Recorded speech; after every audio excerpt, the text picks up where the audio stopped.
E aí, pessoal, tudo bom com vocês? Sejam bem-vindos a mais uma videoaula aqui no canal. Sou o professor Tiago e nessa videoaula vamos estudar as propriedades do som. Então vamos à altura do som e as notas musicais. Então a altura do som é uma qualidade das ondas que nos permite distinguir um som grave de um som agudo. Então a gente sabe que quanto mais agudo for o som, mais elevada será a sua frequência. Assim, na linguagem musical, um som agudo é alto e um som grave é baixo.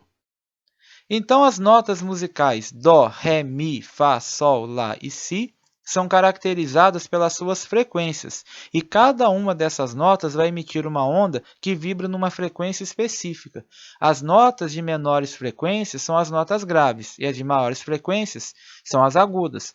Aí, nessa tabela, nós temos as notas musicais e os valores das frequências de cada uma delas. A nota Dó, que tem uma frequência de 264 Hz, é classificada como grave, né, porque tem a frequência baixa, enquanto que a nota Si, de frequência igual a 495 Hz, é uma nota aguda, porque ela tem uma frequência alta. Agora vamos ver o conceito de timbre, né? Então, é o timbre que nos permite distinguir a mesma nota, ou seja, o mesmo som fundamental emitida por instrumentos diferentes, ainda que essa nota tenha a mesma intensidade nas duas dimensões. Então, dois instrumentos musicais vão emitir a mesma nota e pode ter, inclusive, a mesma intensidade nas duas emissões. A gente vai diferenciar um instrumento do outro através do timbre. Então, cada instrumento vai emitir uma onda que apresenta uma forma própria, que é característica daquele instrumento. E no caso dos seres humanos, cada pessoa apresenta um timbre de voz próprio, e é por esse motivo que reconhecemos uma pessoa por sua voz. Então, o que difere a voz de uma pessoa para outra é o timbre da voz da pessoa. Aí nessa figura, nós temos as formas próprias de ondas sonoras emitidas na mesma frequência, ou seja, na mesma nota musical, por três instrumentos musicais diferentes, que é o diapasão, no primeiro aí, a flauta no segundo e o violão, além da voz humana. E essas ondas aí vão se diferir pelo formato das suas cristas e dos seus vales. Então, cada onda aí vai apresentar um timbre diferente, certinho? Agora nós vamos ver aí o efeito Doppler, né? Então, em 1842, o físico austríaco Christian Johann Doppler escreveu um artigo afirmando que a frequência sonora percebida por um observador vai depender do movimento relativo entre a fonte e o observador. Então, quem é o efeito Doppler? Então, o efeito Doppler é um fenômeno ondulatório caracterizado pela mudança do comprimento de onda ou da frequência de uma onda emitida por uma fonte que se movimenta em relação ao observador. Então, olha nessa figurinha aí. Aí a gente pode considerar a ambulância como sendo uma fonte sonora.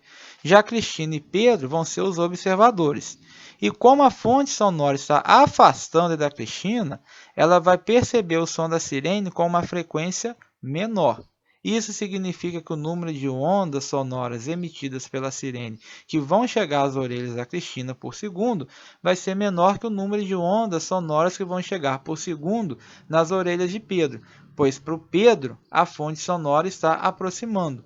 Como a frequência vai ser menor na Cristina, ela vai ver um som mais grave. E como a frequência vai ser mais alta para o Pedro, ele vai ouvir um som mais agudo. Então, olha aí, há, portanto, uma variação aparente da frequência do som, causada pelo movimento da fonte sonora. Isso ocorreria também caso a fonte estivesse em repouso e os observadores em movimento, né? Aí, no caso, os observadores estavam parados e a fonte em movimento. Poderia acontecer da ambulância estar parada e você passar pela ambulância de carro, por exemplo. Além do efeito Doppler no som, nós também temos o efeito Doppler da luz, né? Então, no caso da luz, à medida com que se aproximam, a sua frequência tende ao ultravioleta, que tem uma frequência mais alta, e ao se afastarem, e vão tender ao infravermelho, que é uma frequência mais baixa. Então, essa variação é observada por astrônomos em relação ao movimento da luz no espaço.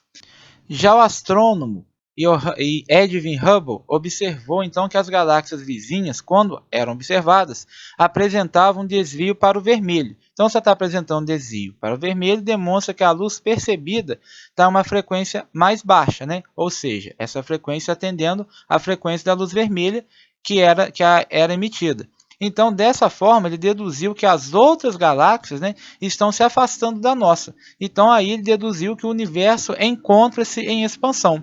Então, a partir daí, a lei de Hubble teve como base o efeito Doppler, né? Então, a lei de Hubble que diz que todas as galáxias estão se afastando e que o universo está em constante expansão.